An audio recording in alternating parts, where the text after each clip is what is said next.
Bismarck is a quantum leap for the Germans, and no question. Bismarck is as capable as anything that the British have got. What if the most terrifying battleship of World War II didn't just sink, but sealed itself like a time capsule? Bismarck is a very impressive warship. She is extremely dangerous. 3 miles down, beneath crushing ocean pressure, divers found something inside the Bismarck's control room that shouldn't exist. Look at this, look at this. I think we found something here.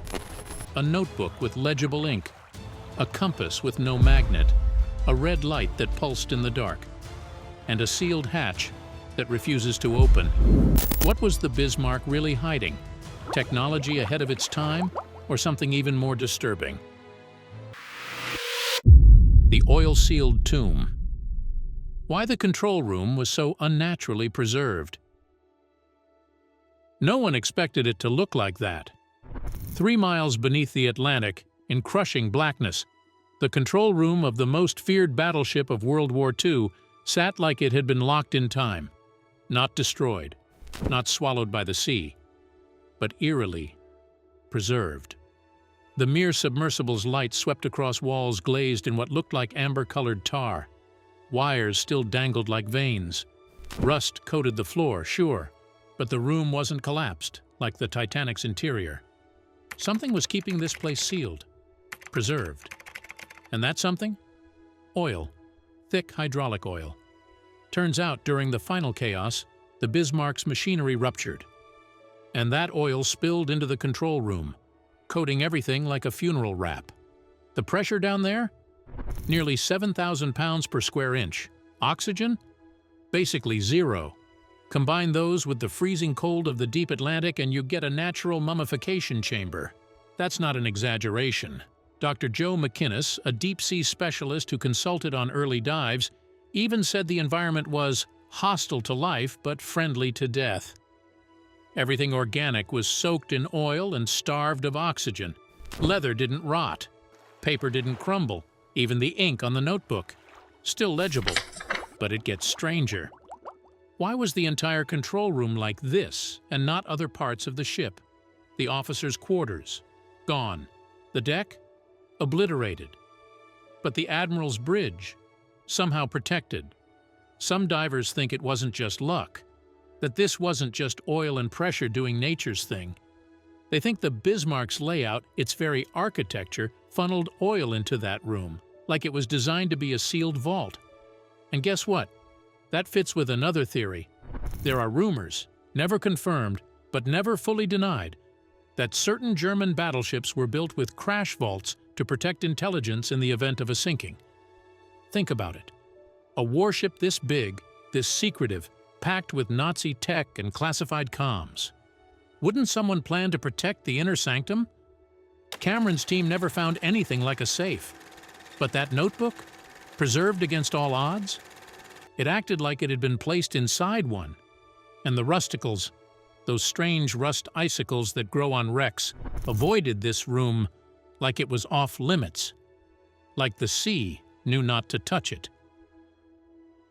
A forgotten Nazi experiment? Right after the preserved notebook stunned the team, something else sent chills up their spines. The ROV, still moving cautiously through the Admiral's bridge, hovered near the ship's main compass housing, a thick armored cylinder built to survive direct shell fire. But when sonar and magnetic feedback data were pulled up on the submersible's screen, something wasn't right. There was no magnetic signature. None. That should be impossible.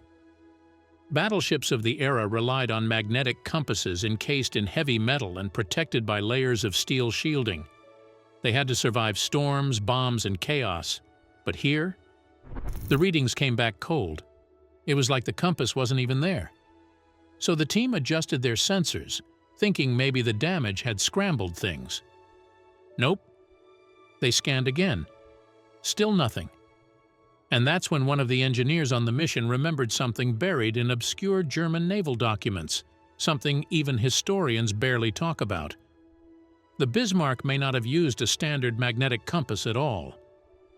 Back in the late 1930s, the German Navy started experimenting with early gyroscopic navigation systems, specifically the Anschutzkämpfe gyro compass, a top-secret piece of tech usually reserved for U-boats. Unlike magnetic compasses, gyro compasses didn't rely on the Earth's magnetic field. They used rapidly spinning wheels to determine true north, unaffected by metal interference or enemy jamming. Submarines needed that kind of precision. But why would a surface battleship have one? And why would it be installed inside a heavily armored sealed cylinder, unless it was something more than a compass? Some military researchers believe the Bismarck's gyro system may have been a dual-use device, part navigation, part signal encryptor. Others say it could have acted as a synchronization unit for secret weapons systems, like experimental long-range targeting or encrypted communications that haven't been fully declassified to this day. But here's the real kicker. In the 2002 dive logs, the team noted the material around the compass wasn't standard steel. It was registering more like nickel-titanium alloy, something way ahead of its time, almost aerospace grade. And that just shouldn't exist in a World War II-era warship. The vanished voice transmitter. Just when the team thought they'd documented every inch of the control room, they noticed something was missing. Gone, ripped out, like someone took it before the ship sank. Mounted above what remained of the navigation desk was a set of empty brackets, drilled firmly into the wall. Brackets meant to hold one specific piece of equipment, the Funksprechgerät, the ship's secure voice transmitter. This wasn't just some basic radio. This was the Bismarck's encrypted short-range command system, capable of bouncing coded messages between the control room, the gunnery towers, and even escorting vessels in the fleet. Without it, the admiral couldn't coordinate strikes, couldn't call for help, couldn't issue final orders, and yet it wasn't there. Not destroyed, not melted by fire. It had been cleanly removed. The bolt patterns were still visible. No blast marks, no torn wires, just absence.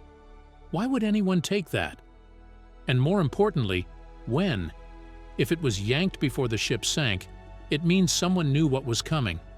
Someone prioritized removing that piece of tech while the ship was under siege. But here's the rabbit hole. Some post-war intel archives, including British decryption logs from Bletchley Park, mention a sudden radio blackout during the final hour of Bismarck's battle. A complete silence. No more commands. No more signals. Just nothing. And this isn't just theory. Survivors from the engineering decks swore they never got a scuttle order by voice, only from messengers who came running, face pale, eyes wide. One even claimed, "They told us to act like we never heard it over the line." What if that's because the transmitter was already gone? Now add this. In the early 2000s, a leaked German Navy memo surfaced online referencing missing encryption hardware aboard the Bismarck. Devices codenamed Zerfallkern, which loosely translates to decay core. Some say it was an early attempt at self-erasing comms tech, designed to melt or corrupt itself if compromised. The bracket in the control room? It matches the size and wiring diagram for that very system. So either someone removed it, or it erased itself. But in either case, the result is the same. No one knows what the Bismarck said in its final moments. The ship's last conversation? Wiped clean. A forgotten fragment that shouldn't exist. Everyone talks about the notebook, the oil-sealed miracle that defied pressure, fire, salt water, and logic. But what almost no one talks about is the second page. It wasn't found in 2002. It didn't come from Cameron's famous dive. It surfaced quietly, almost secretly nearly a decade later, in 2011, during a controversial unauthorized expedition by a Norwegian salvage team. And what they brought back was never supposed to leave the sea. Tucked into a private collection at the German Maritime Museum in Bremerhaven, a single water-warped page was reportedly recovered from inside a corroded conduit tube near the officers' mess. Not preserved like the first notebook, not wrapped in oil, but somehow still legible, as if someone had stuffed it there in a hurry, trying to keep it hidden. The handwriting? Almost identical to the first journal. Same shaky Gothic script, same ink fading into the fibers. But this wasn't a log. It wasn't an entry. It was a warning. 4 words scrawled across the top, repeated again and again like a panic mantra. Sie warten unter dem Kiel. They wait beneath the keel. No date, no signature, just that haunting phrase over and over. Researchers tried to play it off. Maybe it was sailor superstition, wartime paranoia, someone cracking under pressure. But here's where it gets bizarre. The page had saltwater staining consistent with depths of over 15,000 feet, but no biofilm, no bacteria, no rustical residue, no decay. The kind of anomaly you'd expect if the object had been protected or recently exposed. So now we're left wondering, did someone retrieve it and put it back into circulation? Or was it hidden in a compartment that only collapsed recently, disturbed by shifting currents or structural failure? Even weirder? A document surfaced on a German military forum in 2014 suggesting that U-556, a nearby U-boat during the Bismarck's final hours, intercepted a final transmission, encrypted, undecipherable, and cut off mid-sentence. The U-boat's logbook only marked it with a single word: unbekannt, unknown. Could this page be the continuation of that message? Was the Bismarck trying to warn someone or everyone about what was beneath it? And what did they mean by they? British ships? U-boats? Or something else entirely? The clock that froze at the wrong moment. They almost missed it. Tucked in the shadow of a mangled bulkhead, half buried in silt and dangling wires, was a wall-mounted naval chronometer, one of several used to synchronize Bismarck's entire operations. You'd expect it to be shattered or rusted beyond recognition after a 3-mile plunge, but somehow, incredibly, its glass was still intact. Even more eerie? The clock was frozen, its hands stuck at 10:16 a.m. Now here's the catch. Every historical record says Bismarck sank around 10:39 a.m. That's a 23-minute gap, a difference that shouldn't exist. Marine chronometers are engineered to endure punishment. They were key to naval navigation, down to the second. If the impact or pressure had stopped the clock, you'd expect it to stop when the ship hit the seabed. But this one had already stopped before the final descent. And it wasn't just that clock. A pocket watch recovered during an earlier expedition, preserved in a crew locker, was also stuck at 10:17. Different location, same freeze point. What kind of event causes timepieces across separate compartments to stop at almost the same wrong time? Some suggest a violent internal shockwave, maybe a hidden explosion, rocked the ship from within at 10:16, damaging systems and shattering timekeeping mechanisms before the ship ever hit the seafloor. But there's another wilder theory, one that's been whispered by deep-sea explorers who've visited the wreck. They talk about electromagnetic anomalies around the Bismarck, freak interference with sub-sensors, compass drift, and strange blips on sonar. Even Cameron's ROV logs recorded momentary telemetry blackouts when passing certain parts of the control room, like a dead zone for electronics. Could this time distortion be evidence of a massive EM burst? A blast of electromagnetic energy that fried delicate components, including timekeepers, in a single, precise moment? And here's the kicker. Some researchers link this back to the missing voice transmitter. If the Bismarck really housed early encrypted tech, could it have involved experimental power sources? Something unstable? Something that surged one last time, and then went dark? Unexplained sounds recorded near the wreck. They were only supposed to be recording ambient pressure data. In 2013, a quiet, underfunded marine acoustics project tagged along on a geological survey mission near the Mid-Atlantic Ridge. The goal? Study undersea sound propagation for submarine research. Nothing fancy. Just drop a hydrophone array near known wreck sites, including, you guessed it, the Bismarck. They didn't expect to hear anything. The wreck was a sealed tomb, untouched for over 70 years. But then it happened. A sound. The lead researcher described it as an unnatural sonar bloom, pulsing every 43 seconds. Not whale song, not sub-propellers, and it didn't match any known seismic activity or tectonic plate shifts. Even creepier? The sound wasn't coming from the ocean floor. It was echoing directly from the area surrounding the Bismarck. At first, they thought it was a glitch, equipment malfunction, maybe feedback from one of the survey drones, but they played it back through 3 different systems. Same result. So they sent the data to an expert, Dr. Enzo Rinaldi, an Italian acoustic physicist who's worked on naval sonar for NATO. His analysis? The frequency curve suggests a mechanical origin, but it's fragmented. It rises, then drops like it's being bounced through a broken chamber, almost as if something metallic down there is moving, or resonating. Wait, moving? The Bismarck doesn't move, right? And here's where it gets spine-tingling.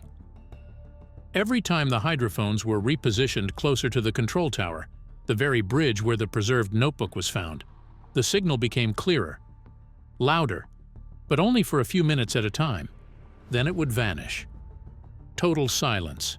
Some have called it a phantom ping.